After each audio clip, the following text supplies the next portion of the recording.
کڑک آئے نو تھے گلی گلی نگر نگر ابو بکر رنگن سڑا دماغ خراب کا چھڑا گلی گلی نگر نگر ابو بکر ابو بکر پتہ کون ہے؟ رسول اللہ نے فرمایا ابو بکر جو میرے دل میں تھا میں نے تیرے دل میں ڈال دیا۔ ایک رات ہے ابو بکر کی زندگی،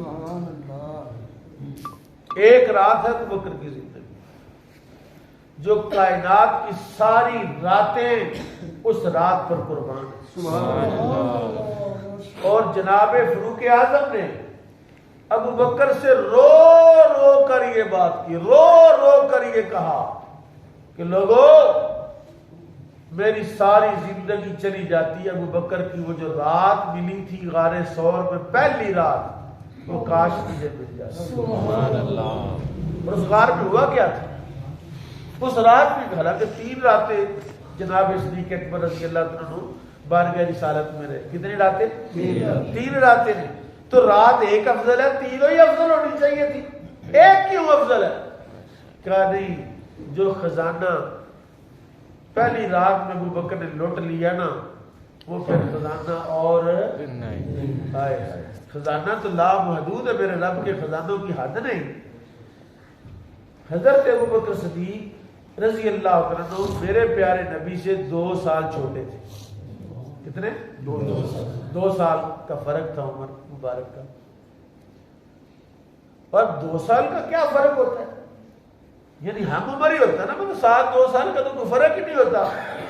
اب رسول اللہ صلی اللہ علیہ وسلم نے ابو بکر کو نوازا کس طرح سے کہ جب جبل ثور پر چڑھنے لگے نا رسول پاک صلی اللہ علیہ وسلم تو ابو بکر صدیق رضی اللہ عنہ کی حضور میری خواہش آپ میرے کندھے پر بیٹھے، میں آپ کو کندھے پر بٹھا کے چڑھنا چاہتا ہوں۔ سبحان اللہ۔ میں آپ کو اپنے کندھوں پر بٹھا کے آپ اوپر جانا چاہتا ہوں۔ تو رسول پاک صلی اللہ علیہ وسلم فرماتے ہیں ابو بکر یار میں بھی تیری طرح صحت مند ہوں، کوئی بات نہیں، چل، لیکن میرے آقا ابو بکر کو نوازنا چاہتے تھے، عطا کرنا چاہتے تھے، دینا چاہتے تھے۔ حضرت مولا علی شیر خدا کرم اللہ تعالی وجہ الکریم،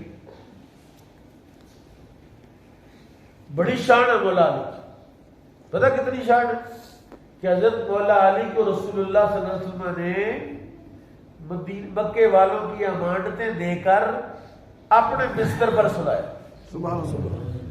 اب جس کو بستر مصطفیٰ پر سونے کا موقع ملے، سبحان اللہ، کہ میرے بستر پر سو جاؤ، صبح یہ امانتیں مکے والوں کو دے کے تو بھی آ جانا مدینے۔ نظر تو بڑا ہے۔ حضرت مولا علی کہتے ہیں کہ اس رات جو نیند آئی، ایسی نیند آئی کہ ساری زندگی ایسی نیند آئی نہیں۔ کیوں کہ باہر لوگ تلواریں لے کر کھڑے، رسول اللہ کے معاذ اللہ قتل کرنے کے لیے آئے، اور جو اس بندے کی بستر پر سو جائے تو اپنی جان ہی دے دی نا۔ بڑی خوبصورت بات لکھی ہے طریقہ محمدیہ، طریقہ محمودیہ کی شرح طریقہ محمدیہ، اس میں انہوں نے لکھا کہ اللہ تعالیٰ نے جبریل کو کہا کہ جبریل تو میکائیل کو اپنی عمر دے دے، جبریل اپنی عمر میکائیل کو دے دے، میکائیل کو کہا میکائیل تو اپنی عمر جبریل کو دے دے۔ دونوں نے کہا نہیں ہم نے نہیں دے، وہ بھی اپنی عمر گزارے، میں اپنی عمر گزارتا ہوں۔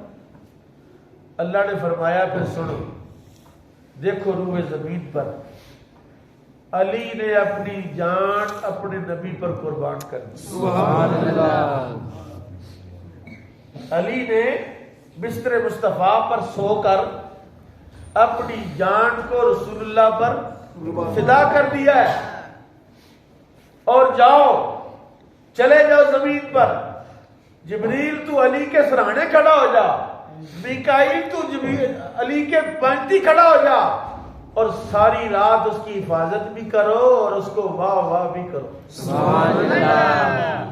کہتے ہیں جب دونوں آئے تو وہ کہہ رہے تھے، جبریل کہہ رہے تھے واہ علی تیری کیا شان ہے، اللہ تجھ پر رش کر رہا۔ سبحان اللہ۔ پھر میکائیل کہتے او علی تیری کیا شان ہے، تجھ پر اللہ فخر کر رہا ہے، اللہ رش کر رہا ہے تجھ پر ہے۔ وہ بستر تو رسول اللہ کا تھا، اس پر حضرت علی تھے۔ اپنی ایمانداری سے مجھے بتانی ہے آپ نے بات، جو بات میں نے آپ سے پوچھنی ہے اور مزہ لینا آپ نے اس بات کا کہ بستر رسول اللہ کا، سوئے ہوئے مولا علی ہے اور بڑی شان پائی ہے رسول اللہ کے بستر پر سو کر۔ لیکن بتاؤ تو صحیح، جو رسول اللہ کو ہی ساتھ لے گئے، اگر بستر پر سونے والا افضل ہے تو جو رسول اللہ کو ساتھ لے کر چلا گیا اس کی شان کیوں؟ سبحان اللہ۔ وہ ساری شانیں تو سرکار کی وجہ سے ہے نا۔ علی بھی افضل رسول اللہ کی وجہ سے، ابو بکر بھی افضل رسول اللہ کی وجہ سے ہیں۔ تو رسول اللہ کے بستر پر علی سوئے تو فضیلت پائے، تو جو رسول اللہ کو ساتھ ہی لے جائے، جس کے ساتھ حضور ہو اور جو حضور کے ساتھ اس کی شان کیا ہوگی، اس کا تو کوئی اندازہ کر ہی نہیں سکتا، اس کے لیے تو کوئی معیار ہی نہیں ہے، کوئی پیمانہ ہی نہیں۔ اور پھر حضرت مولا علی کو، یہ میں تقابل نہیں کر رہا، چونکہ یہ لوگ اس طرح کی باتیں کرتے ہیں جلسوں میں، تو میں چاہتا تھوڑا آپ کو سمجھانے کے لیے، یہ کوئی تقابل نہیں ہے، وہاں تقابل کی کیا مجال ہے وہاں۔ لیکن حضرت مولا علی کو رسول اللہ نے کہا کہ علی یہ کعبے کی دیواروں پر بت ہے، فتح مکہ کے موقع پر حضور نے اپنی چھڑی ایسے ماری، بت نیچے گر گیا، دوسرے کو، تیسرے کو، چوتھے کو، ساری دیواروں پر بت انہوں نے نصب کیے ہوئے تھے ہیں۔ راول بلٹ لائے تھے، کیڑے بلٹ؟ راول بلٹ لگا کے جناب انہوں نے بت ٹنگے ہوئے تھے، رسول پاک کی چھڑی سے سب گر گئے۔ اب کچھ بت جو ہے وہ اوپر تھے، کعبے کی اونچائی زیادہ تھی، آپ نے علی سے کہا علی میرے کندھوں پر چڑھ جا، اور اوپر والے بت نیچے گرا۔ حضرت علی نے کہا نہیں حضور ایسا نہ کریں، آپ میرے کندھوں پر چڑھ جائیں اور میں آپ کو اٹھاتا ہوں اور آپ اوپر سے بت گرائیں۔ آپ نے فرمایا علی تو میرا بوجھ برداشت نہیں کر سکتا، تو میرا بوجھ برداشت نہیں کر سکتا۔ پھر مولا علی کو رسول اللہ کے کندھوں پر چڑھنا پڑا، اور یہ بڑا اعزاز ہے۔ حضرت مولا علی کے بارے میں یہ بات کی جاتی ہے کہ حضرت علی سے کہا جب تو حضور کے کندھوں پر تھا تو کتنا اونچا تھا؟ اس نے کہا میں تو پوچھو کتنا اونچا تھا، میں اتنا اونچا ہو گیا کہ اگر میں پہلے آسمان کو بھی ہاتھ لگانا چاہتا تو لگا سکتا تھا، کیونکہ کندھے مصطفیٰ کے تھے، کندھے رسول اللہ کے تھے۔ بڑی شان پائی ہے حضرت مولا علی نے کہ حضور کے کندھوں پر چڑھ گئے ہیں، اور پھر چڑھ کر کیا ہے؟ کیا وہ کام ہے جو نبی کا کام تھا، بت توڑنا نبیوں کا کام ہے، بت گرانا نبیوں کا کام ہے، اور وہ حضرت علی کر رہے ہیں۔ اب آئیے ذرا غار ثور کے، جبل ثور کے پاس معراج یعنی ہجرت کی رات، جب رسول اللہ کی بارگاہ میں حضرت صدیق اکبر نے عرض کی حضور آپ میرے کندھوں پر بیٹھے، میں آپ کو کندھوں پر بٹھا کر اوپر لے جانا چاہتا ہوں، مجھے وہاں جانے کی سعادت ہوئی ہے جبل ثور پر، غار ثور تک۔ اب تو سیڑھیاں بنا دی ہیں نا، بڑا آسان ہو گیا وہاں چڑھنا، لیکن جب میں گیا تو تب سیڑھیاں نہیں تھی، تو وہاں پر چڑھنا اتنا آسان نہیں تھا، مشکل تھا۔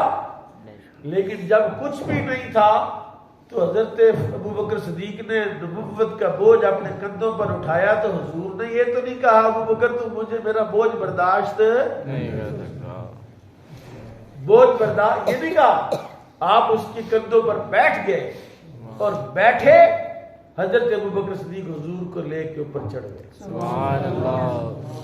یہ جو سعادت جناب صدیق اکبر کو ملی ہے کائنات میں کسی کو نہیں۔ سبحان اللہ۔ اور پھر وہ جو لوگ وجد کی بات کرتے ہیں نا، صحابی ایسے ایسے کرتے ہیں، سنو ذرا،